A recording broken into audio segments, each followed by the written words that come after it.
കുമളി ടൗണിലെ ഓടയിലേക്ക് മാലിന്യമൊഴുക്കുന്ന കടകൾക്കും റിസോർട്ടുകൾക്കും മറ്റ് സ്ഥാപനങ്ങൾക്കുമെതിരെ കർശന നടപടി സ്വീകരിക്കുമെന്ന് കുമളി പഞ്ചായത്ത് പ്രസിഡന്റ് എം വർഗീസ്.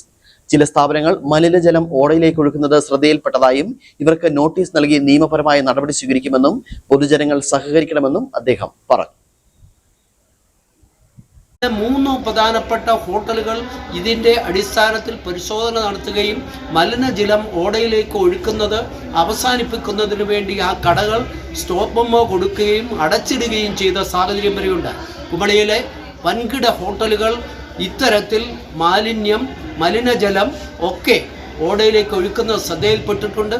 വരും ദിവസങ്ങളിൽ ആ ഹോട്ടലുകൾക്കും റിസോർട്ടുകൾക്കും നമ്മൾ കൃത്യമായി നോട്ടീസ് നൽകും. ആ നോട്ടീസിൻ്റെ അടിസ്ഥാനത്തിൽ അവർക്ക് കൊടുക്കുന്ന സമയപരിധിക്കുള്ളിൽ ആ പാലിക്കേണ്ട നിയമമനുസരിച്ച് മലിനജലം അവരുടെ ഉടമസ്ഥതയിൽ തന്നെ ശുദ്ധീകരിക്കുവാനുള്ള നടപടികൾ ഉണ്ടായില്ല എങ്കിൽ ഈ വൻകിട ഹോട്ടലുകളെയും നമ്മൾ ഈ നിയമപരിധിക്കുള്ളിൽ നിന്നുകൊണ്ട് നിയമ നടപടികളുമായി മുന്നോട്ട് പോകും എന്നുള്ള കാര്യത്തിൽ സംശയമില്ല.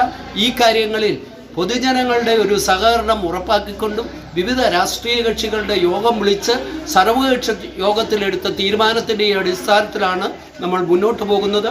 ഹൈക്കോടതിയുടെ ഉത്തരവ് നിലനിൽക്കുകയാണ്. ആ ഉത്തരവ് പാലിക്കാതെ നമുക്ക് മുന്നോട്ട് പോകാൻ കഴിയില്ല. അതുപോലെ തന്നെ ശുദ്ധജലം കിട്ടുന്നതിന് ആവശ്യമായ നടപടികളും ഇതിൻ്റെ കൂടെ തന്നെ നടത്തുകയാണ്. മലിനജലം തേക്കടി കനാലിലേക്കോ അതോടൊപ്പം തന്നെ പുഴയിലേക്കോ ഒക്കെ ഒഴുക്കുന്ന പ്രവണത നമ്മൾ അവസാനിപ്പിച്ചുകൊണ്ട് മുന്നോട്ട് പോകണം എന്ന് തന്നെയാണ് ഗ്രാമപഞ്ചായത്തിൻ്റെ തീരുമാനം.